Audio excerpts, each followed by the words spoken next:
नमस्कार, बहुत स्वागत है आप सभी का स्वराज एक्सप्रेस में। आप देख रहे हैं हमारा खास प्रोग्राम आईपीएल का आगाज। आपके साथ मैं हूं संयम जैन।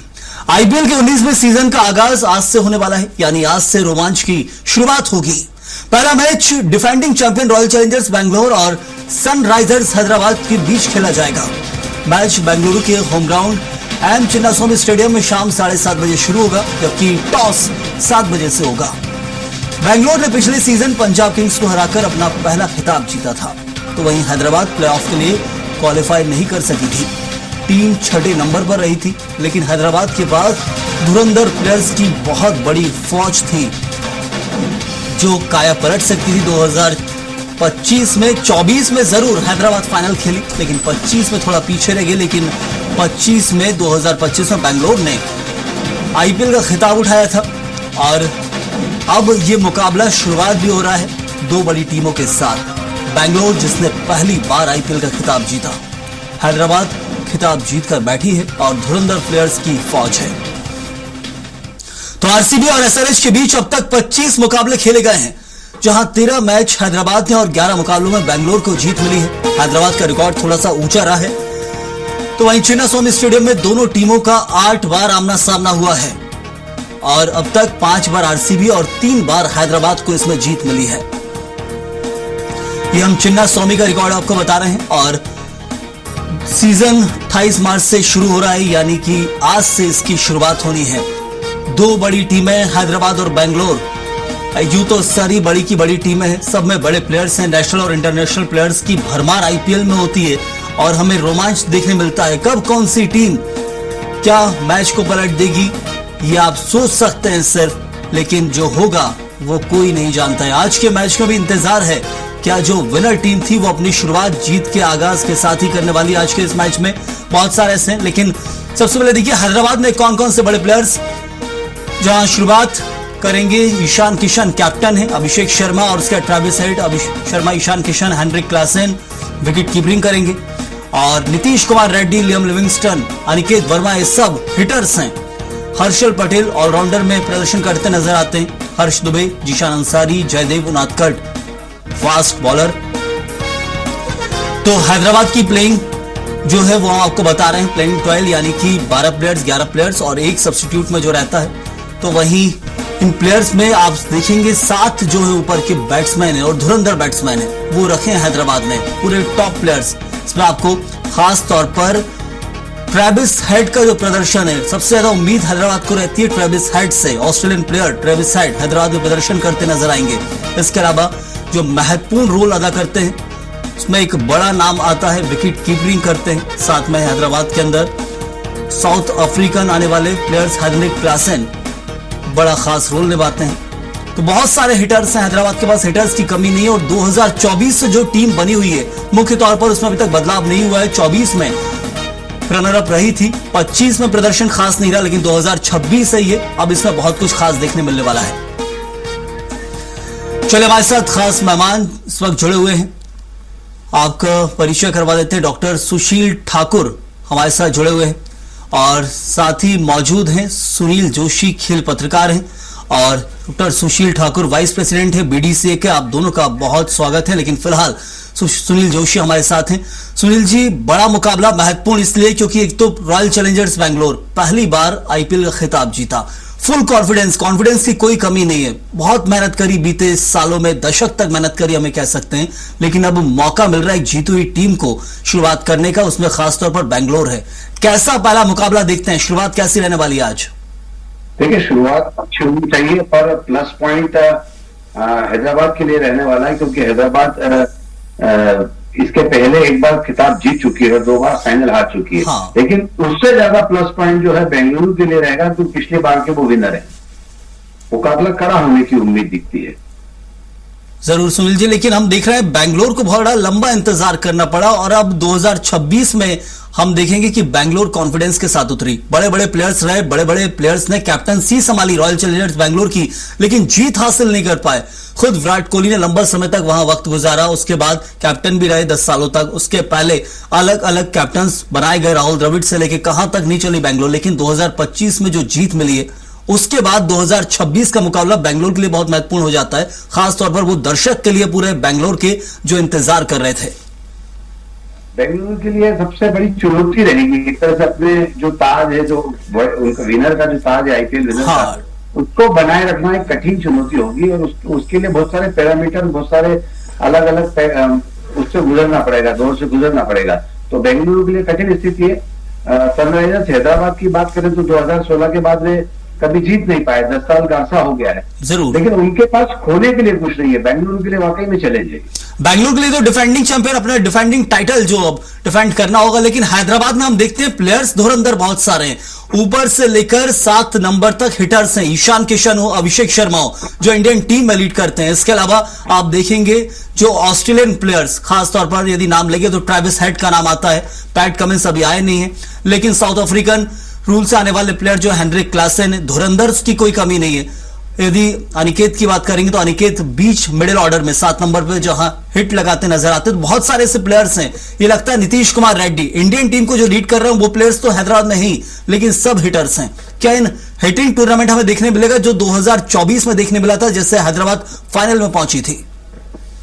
अभिषेक और ईशान किशन की अगर आप बात करें तो दोनों ही लेफ्ट हैंडेड बैट्समैन हैं। हाँ। और दोनों ही आते से आक्रामक बल्लेबाजी का जो मुजाहिरा पेश करते हैं वो वाकई देखने काबिल होता है। तो मुझे लगता है कि हैदराबाद के लिए काफी अच्छी चीज है कि दोनों ही अभी पिछले टूर्नामेंट में काफी अच्छा प्रदर्शन कर चुके हैं और दोनों लगातार फॉर्म में चल रहे हैं। बिल्कुल, ईशान किशन को लेकर हमेशा बात की जाती है। ईशान किशन ने लंबा वक्त इंडिया टीम से बाहर गुजारा, कॉन्ट्रैक्ट कैंसिल हुआ, उसके बाद आईपीएल में प्रदर्शन के बाद ही उन्हें इंडिया टीम में मौका मिला था और अब देखिए सीधे कप्तानी दी गई है। कैसे देखते हैं ईशान किशन की कप्तानी को? ईशान किशन एक आक्रामक कप्तान के तौर पर मैं उनको देखता हूं, जिस तरह की बल्लेबाजी करते हैं। और अभी आपने पिछले टूर्नामेंट में देखा उन्होंने जिस तरह की बल्लेबाजी का अपनी बल्लेबाजी को पेश किया था, लोगों के समक्ष आक्रामक शॉट लगाए थे और जिस बेदर्दी के साथ ईशान किशन गेंदबाजों पर टूट पड़ते थे, वो इस T20 इस आईपीएल के लिए काफी अच्छा हो सकता है हैदराबाद के लिए। बिल्कुल, लेकिन एक खास चीज हमें देखने मिलती है, ओपनिंग जोड़ी जो बड़ी फेमस हुई थी, 3 सालों से बहुत फेमस जोड़ी है, ट्रेविस हेड की हो और अभिषेक शर्मा की हो। ये जोड़ी के कारण हम कहते थे, खुद मीम्स चलते थे अभिषेक शर्मा को लेकर कि अभिषेक शर्मा को बिगाड़ दिया ट्रेविस हेड ने, क्योंकि ट्रेविस हेड ऑस्ट्रेलिया के धुरंधर प्लेयर रहे, अभी भी है। और वही ट्रेविस हेड जब हैदराबाद में खेलते हैं तो तूफानी अंदाज देखने मिलता है कि कैसे 100 से 125 रन तक वो वहां बिना विकेट खोए बना लेते हैं पार्टनरशिप में कई बार। तो बिल्कुल ठीक कहा, लेकिन मुझे लगता है कि इस बार शायद बल्लेबाजी के क्रम में बदलाव हो सकता है और ईशान किशन शायद ओपनिंग में आने की स्थिति बन सकती है। तो कहीं ना कहीं कुछ और चीज देखने को मिल सकती है। कॉम्बिनेशन नया रहा हाँ। तो निश्चित तौर पर और अच्छी बल्लेबाजी देखने को मिलेगी। कॉम्बिनेशन में बदलाव देखने मिल सकता है क्या? इसकी कुछ अटकलें हैदराबाद के अंदर? बिल्कुल देख सकता है। जैसा ईशान किशन को हम पिछले टूर्नामेंट में देखा था, तो मुझे लगता है कि बदलाव की उम्मीद नजर आती है इस समय। जरूर उम्मीद है, जैसे कि हम कर रहे हैं कि बेंगलोर से ज्यादा है, तो बेंगलोर में क्या कुछ खास देखने मिलेगा इस बार? क्या उम्मीद जताए? उम्मीद तो थी 15 साल से टाइटल की, टाइटल मिल गया है, अब एक नई शुरुआत करनी है। क्या उस टाइटल को डिफेंड करने के लिए कैसी प्लेइंग होना चाहिए बेंगलोर की? बेंगलुरु मुझे लगता है कि काफी सोच समझकर खेलने वाली टीम मानी जाती है। रजत पाटीदार कप्तानी कर रहे हैं, साथ में विराट कोहली जैसे उनके पास सशक्त सीनियर खिलाड़ी हैं जो टीम के साथ रहकर टीम के बारे में काफी अच्छी रणनीति बनाते हैं। Rajat Patidar face of the team है, लेकिन हाँ। पीछे से विराट कोहली की जो रणनीति होती है वो कहीं ना कहीं टीम को एक अच्छा स्थान दिलाने में मदद कर सकती है। बिल्कुल सुनील जी, इससे इनकार नहीं किया जा सकता है कि कैसे विराट कोहली की जो पीछे से रणनीति होती है और वही कारगर सिद्ध हुई है। भले ही वो अपनी कैप्टनसी में कमाल नहीं दिखा पाए, लेकिन रजत पाटीदार को आगे करने के बाद जो टिप्स दी गई कोहली के द्वारा, क्या वही हम समझे 2025 टाइटल उसी का नतीजा था? बिल्कुल ठीक कहना आपका। कोहली ने जब कप्तानी छोड़ी, लेकिन हम पूरे समय मैदान में पिछले आईपीएल में देखते रहे कि रजत पाटीदार को बैक ऑफ द फील्ड या फील्ड के अंदर से भी विराट कोहली बहुत अच्छे से गाइड कर रहे थे। और बहुत कुछ जो हम देख रहे थे, या विजयी जब आरसीबी को विजयी जब ताज मिला, तब भी विराट कोहली का जो महत्व था वो कम नहीं था। कप्तान भले ही रजत पाटीदार रहे हो, लेकिन सारी रणनीति जो तो विराट कोहली के हिसाब से चल पा रही थी। जरूर। चिन्ना स्वामी स्टेडियम को हम जानते हैं कि बैटिंग पिच है यहां पर, और पूरी की पूरी जो डिफेंडिंग चैंपियनशिप यदि बेंगलोर को डिफेंड करना है अपने होम ग्राउंड से, तो इसकी शुरुआत बहुत बेहतरीन बेंगलोर दे सकती है। बैटिंग पिच है, छोटा ग्राउंड हम जानते हैं चिन्ना स्वामी स्टेडियम को। कैसा आज देखने मिलेगा क्योंकि एक लंबे वक्त बाद यहाँ मैच होने जा रहा है। मुझे लगता है कि चिन्नास्वामी स्टेडियम जो है वो काफी बैटिंग से भरपूर विकेट माना जाता है। हाँ। तो एक अच्छा और बड़ा फटाफट क्रिकेट देखने को मिलेगा और मुझे लगता है कि 200 से ऊपर स्कोर जाने की पूरी संभावना बनती है। मुझे लगता है 250 भी क्रॉस कर जाए तो कोई बड़ी बात नहीं। चलिए बिल्कुल, मैं लौटता हूं आपके पास। हमारे साथ डॉक्टर सुशील ठाकुर, वाइस प्रेसिडेंट बीडीसीए के जुड़े हुए हैं। बहुत स्वागत है सुशील जी आपका। और शुरुआत, आज उद्घाटन मैच है आईपीएल का, 2026 का आगाज हो रहा है। और आगाज इसलिए खास हो जाता है ये क्योंकि बेंगलुरु जो डिफेंडिंग चैंपियन अपना टाइटल डिफेंड करने के लिए उतरेगी। 2025 में उसने टाइटल जीता, पहली बार खूब मेहनत करी, खूब बड़े बड़े प्लेयर्स आए और गए रॉयल चैलेंजर्स बेंगलोर से। आज के मैच को लेकर फर्स्ट रिएक्शन आपका क्या कहेंगे सुशील जी? नमस्कार संयम जी, मैं आपको पहले आपके चैनल को शुभकामनाएं देता हूं कि आईपीएल पे इतना अच्छा कार्यक्रम आप लोग कर रहे हैं। दूसरा, मैं आईपीएल की बात है जहां तक कि लास्ट ईयर की चैंपियन बेंगलुरु बहुत अच्छी टीम है, लेकिन एक चीज और कहना चाहूंगा कि हैदराबाद की जो टीम है उसमें ईशान किशन जैसे प्लेयर है और आपका जो मैन प्लेयर है वो इस समय अपनी इंडिया टीम का ओपनर है कि जो किसी भी मैच का परिणाम अपने दम से अभिषेक शर्मा बदल सकता है। तो मुझे लगता है कि कहीं ना कहीं मैच अच्छा होने वाला है। जैसा अभी आपके एक साथी ने बोला कि ग्राउंड छोटा है, ग्राउंड बिल्कुल भी छोटा नहीं है, लेकिन चूंकि आईपीएल फटाफट क्रिकेट है और उसमें पब्लिक के आनंद के लिए क्रिकेट खिलाई जाती है, तो मुझे लगता है कि बड़े स्कोर होंगे और हो सकता है कि इस टूर्नामेंट में आपको 300 के स्कोर भी T20 क्रिकेट में देखने को मिले। तो मुझे लगता है कि पुराने ये तो विराट कोहली जिस टीम में खेल रहे हैं वो टीम ऊपर जरूर है जी। हेलो, हाँ जी, पुराने रिकॉर्ड टूटते नजर आएंगे। 300 का आंकड़ा कोई टीम पार कर पाएगी इस बार? हेलो, आवाज आ रही है आपको मेरी? जी, मुझे लग रहा है कि 300 का आंकड़ा पार होगा और एक बार नहीं कई बार पार होगा। जी, आपकी आवाज आ रही है। मैं ये बोल रहा हूं कि 300 का आंकड़ा पार होगा, बिल्कुल पार होगा और मुझे लगता है कि वो कई बार पार होगा, क्योंकि जिस हिसाब की इस समय क्रिकेट हो रही है वो एडवांस क्रिकेट हो रही है। पहले जो क्रिकेट होती थी वो अलग क्रिकेट होती थी, अब यह 360 डिग्री की क्रिकेट हो रही है जिसमें हर प्लेयर अपना अच्छा परफॉर्मेंस करने की कोशिश करता है और इस समय सभी टीमें बैलेंस हैं। बिल्कुल, इस वक्त हमने देखा है टीम में बदलाव किए गए। 2026 में जो पिछले साल मेगा ऑक्शन हुआ, उसके बाद अभी मिनी ऑक्शन जो हुए हैं उसमें कुछ बदलाव हुए हैं बेंगलोर में भी, हैदराबाद में। बेंगलोर में ऐसे कोई नए प्लेयर जिनको लेकर आप कहते हैं कि हाँ इस बार इनको खरीदा भी गया है और ये कुछ बड़ा करके भी दिखाएंगे? देखिए, मुझे लगता है कि वेंकटेश अय्यर एक बड़ा प्लस पॉइंट रहेंगे। हाँ। चूंकि वेंकटेश अय्यर पिछली बार दूसरी कलकत्ता से खेलते थे, इस बार वहां से खेल रहे हैं और एमपी के प्लेयर हैं और पिछली बार बहुत बड़ी कीमत में इनको कलकत्ता ने खरीदा था। इस बार वो ट्रांसफर हुए हैं, बेंगलोर आए हैं, तो मुझे लगता है कि वेंकटेश अय्यर एक बड़ा फैक्टर साबित होंगे। बिल्कुल। और ये हैदराबाद को लेकर क्या कुछ कहेंगे? हैदराबाद में आपने कहा कि धुरंधर्स बहुत हैं और हैदराबाद से अपेक्षाएं भी बहुत रहती क्योंकि बड़े बड़े हिटर हैं वहां पर। ऑस्ट्रेलिया से लेकर साउथ अफ्रीका के प्लेयर जो हैं वो हैदराबाद में खेलते हैं और बड़े प्लेयर्स को खरीदने में कोई कसर नहीं छोड़ी है सनराइजर्स हैदराबाद ने। लेकिन प्रदर्शन क्या होता है कि बहुत ज्यादा हिट मारते तो कई बार या तो बहुत बड़ा स्कोर बनाते या बहुत जल्दी खत्म हो जाता है। कैसी अपेक्षा इस बार हैदराबाद को लेकर, क्योंकि प्लेयर्स बैट्समैन में बहुत ज्यादा है, बॉलिंग में बहुत ज्यादा इफेक्ट नहीं दिखता हैदराबाद के? जी, बिल्कुल सही कहा आपने। मुझे लगता है कि बैटिंग जितनी अच्छी है हैदराबाद की, बॉलिंग थोड़ी सी कमजोर है। जहां उनके पास एक लिविंग स्टोन जैसे ऑफ स्पिनर हैं जिनके टोटल शायद 12-13 विकेट है आईपीएल में, और अगर वैसे देखा जाए पिछले साल के आईपीएल की बात कर रहा हूं और बाकी देखेंगे तो भुवनेश कुमार के सिवा कोई ऐसा बॉलर नहीं है उनके पास जो इफेक्टिव हो। तो मुझे लगता है कि बॉलिंग उनका एक बड़ा माइनस पॉइंट रहेगा। बाकी बैटिंग बहुत अच्छी है, हिटर्स उनके पास बहुत अच्छे हैं, जहां ट्रेविस हेड, अभिषेक शर्मा, ईशान किशन जैसे प्लेयर हैं। तो मुझे लगता है कि बैटिंग के दम पे अकेले आप मैच जीत जाओ ये संभव लगता नहीं है। बिल्कुल, बैटिंग के दम पर, यानी कि बड़ा टारगेट आप तैयार करके दो, जब बड़ा टारगेट बनेगा तो जाकर वो ये कि सामने वाली टीम का कॉन्फिडेंस कमजोर होगा तो जीत के चांसेस रहते हैं। लेकिन यदि टारगेट छोटा रह गया तो फिर वो चेज हो जाता है। वो हैदराबाद के साथ देखने मिला हमें 2025 में। जी बिल्कुल बिल्कुल, जी बिल्कुल। मैंने बोला ना कि जो अच्छा उनके जो मेन बॉलर थे वो अभी इंजर्ड हैं, उनके कैप्टन अभी बाहर हैं, पैट कमिंस। तो कहीं ना कहीं वो भी एक बड़ा माइनस है। और आने वाले टाइम में मुझे लगता है कि जब पैट कमिंस वापस आ जाएंगे तो वो टीम में एक ऑलराउंडर की भूमिका निभाते हैं। एक तो कैप्टन है ही और उसके ऑलराउंडर की भूमिका निभाते हैं, जिससे उनकी टीम में काफी कुछ बैलेंस हो सकता है। लेकिन अभी अगर देखा जाए तो बॉलिंग के हिसाब से हैदराबाद SRH की टीम मुझे लगता है कि बेंगलोर की अपेक्षा बहुत कमजोर है, लेकिन बैटिंग में बहुत ऊपर टीम है, जिसमें बहुत अच्छे हिटर्स मौजूद हैं, बहुत अच्छे बैट्समैन मौजूद हैं। मैंने बताया ट्रेविस हेड, अभिषेक शर्मा, ईशान किशन, ये ऐसे प्लेयर हैं जो अपने दम पे मैच को बदल सकते हैं। हेनरिक क्लासन जैसे प्लेयर हैं। जरूर, तो पार्टनरशिप आज के मैच में बहुत खास देखने को मिलेगी। सुनील जी, किस देखते हैं आज को हैदराबाद और बेंगलोर में कौन कौन सी पार्टनरशिप है जो खास तौर पर चल सकती है, से उम्मीद जता सकते हैं? एक तो हैदराबाद की टॉप पार्टनरशिप होती है ट्रेविस हेड और अभिषेक शर्मा की। मुझे लगता है कि जो जैसा मैंने पहले कहा कि बैटिंग ऑर्डर में अगर बदलाव किया, ओपनिंग में ईशान किशन के साथ अभिषेक को उतारा गया और पिछले मैचों के अनुभव अच्छे रहे हैं, तो कहीं ना कहीं पार्टनरशिप एक बड़ी हो सकती है और क्लासन के साथ भी इसका फायदा मिल सकता है।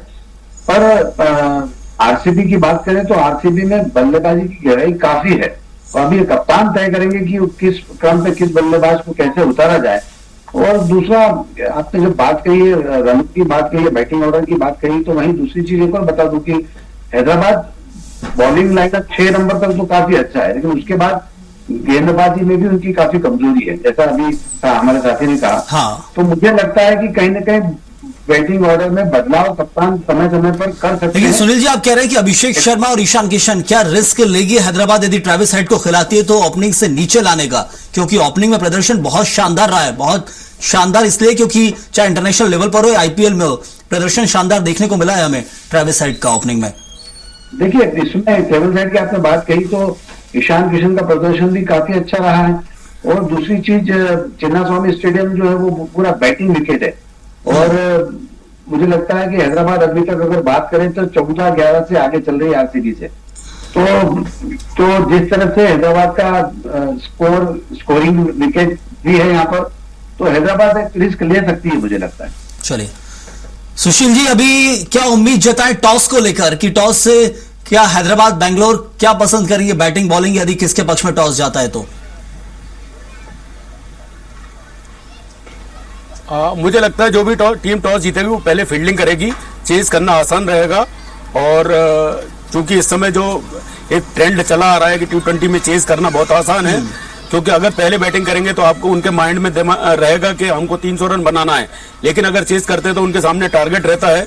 उस हिसाब से जो चेज करना T20 क्रिकेट में आसान है, और चूंकि अपने इंडियन कंडीशंस में विकेट अपन बहुत अच्छा देते हैं, तो मुझे लगता है कि जो भी टीम टॉस जीतेगी पहले फील्डिंग करेगी और अपोजिट। लेकिन हैदराबाद के साथ अक्सर देखा हमने कि बेंगलोर ग्राउंड है इसलिए वहां टॉस के बाद चेज पसंद करेगी हैदराबाद, क्योंकि हैदराबाद का सबसे ज्यादा जो बड़ा टारगेट बना है अब तक वो सिर्फ यही है कि पहले हम बैटिंग करें और बैटिंग में जो बड़ा टारगेट खड़ा करके दें वही फायदेमंद रहा हैदराबाद के लिए, क्योंकि बॉलिंग लाइनअप में इतना खास नहीं रहता है।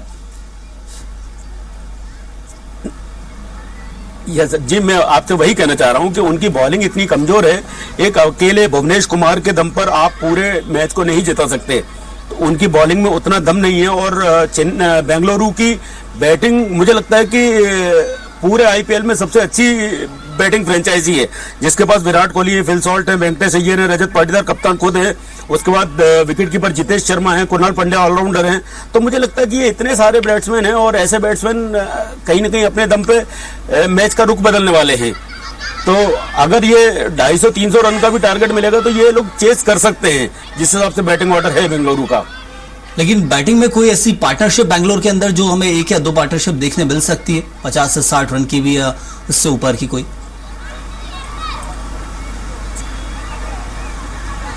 देखिए, मैंने जैसे आपको बताया कि विराट कोहली है, विराट कोहली के साथ रजत पाटीदार भी हैं, फिल सॉल्ट भी हैं। अब और ओपन कौन आता है, ये उनका कॉम्बिनेशन क्या बनता है, उस हिसाब से ही सेट होगा। और लेकिन उसके बाद भी कहेंगे कि मिडिल ऑर्डर उनका बहुत अच्छा है, तो मिडिल ऑर्डर पे और फिर जहां विराट कोहली का साथ टीम को रहेगा, तो विराट कोहली इतना बड़ा नाम है कि उसके नाम से अपोजिट टीम को टेंशन रहता है।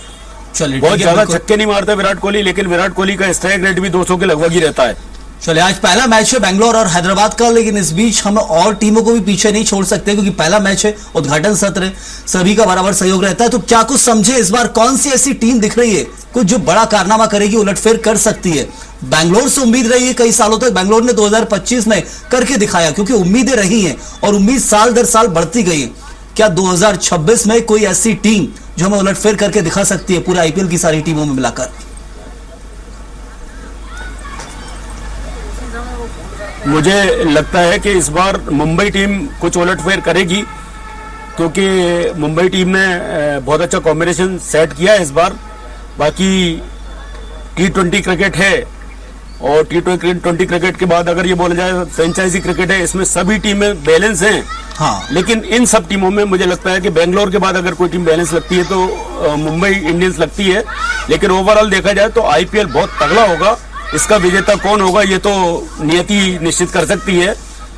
चलिए, मनोरंजन होने वाला है ये तो कंफर्म है भले ही, लेकिन धीरे धीरे करके माहौल बनेगा ये भी तय है। सुनील जी, ऐसी कोई टीम जो आपको लगती है कि आप भी यही मुंबई कहेंगे क्या? हार्दिक पांड्या जब से कैप्टनसी संभाले तब से धीरे धीरे मुंबई वासियों की नाराजगी कम हो रही है, क्योंकि रोहित शर्मा को जल्दी नकार नहीं सकते थे लेकिन अब आदत डाल रहे हैं।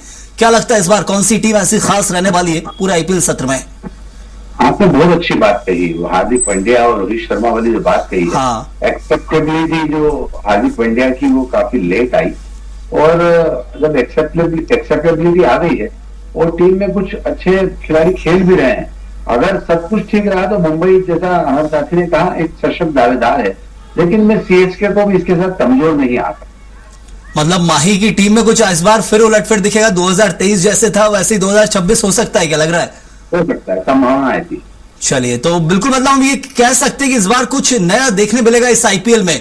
मुंबई के चांसेस बहुत ज्यादा लग रहे हैं क्योंकि मुंबई के पास सबसे ज्यादा जो टाइटल रहे अभी तक रहे भी हैं, बहुत कोशिश भी की है, लेकिन हार्दिक पांड्या को एक्सेप्ट जरूर कर लिया है। एक जो सवाल उठता है कि हम देखते हैं जो उम्मीद जताई जाती है लखनऊ सुपर जायंट्स से, वहां बदलाव किया गया और ऐसी और भी टीमें, पंजाब को लेकर कहा जाता है कि ये बस पहुंच गई, जीत के द्वार तक है। जैसे बेंगलोर को हम कहते थे कि हाँ बेंगलोर बस जीत रही है लेकिन कभी आईपीएल जीत नहीं पाती थी। पंजाब को में क्या खुश आपको दिख रहा है, क्या कुछ खास मिलेगा इस बार? मुझे लगता है कि जिस तरह से खिलाड़ियों का चयन किया गया है, जिस तरह खिलाड़ियों को उसमें इन्वॉल्व किया गया है, पर बहुत प्रॉमिसिंग मुझे इसमें नजर नहीं आता पंजाब में बहुत कुछ। एलएसजे की भी आपसे बात कही है। हाँ, ये टीमें खेल तो रही है, पर जिस तरह से खिलाड़ियों की, सीएसके की बात करें, मुंबई इंडियंस की बात करें या आरसीबी की बात करें या हैदराबाद की बात करें, यहाँ पर जिस तरह से खिलाड़ियों का चयन किया गया है उस मापदंड के हिसाब से मुझे ये 3-4 टीमें काफी अच्छी लगती है बजाय एलएसजी या पंजाब के। चलिए, जरूर।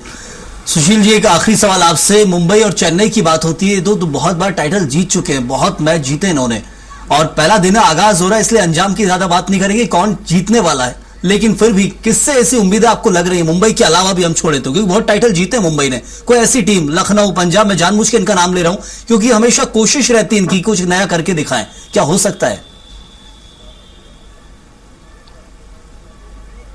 हाँ, देखिए जैसा आपने बोला लखनऊ, पंजाब, दिल्ली अच्छी टीमें हैं। हाँ, लेकिन मुझे कहीं ना कहीं जो जैसे सुनील जी ने बताया कि थोड़ी सी डिसबैलेंस है टीमें, है ना, उसमें प्रॉपर कॉम्बिनेशन की कमी लगती है। लेकिन इनसे ऊपर कहीं मुझे लगता है कि कोलकाता की टीम है, कोलकाता नाइट राइडर्स।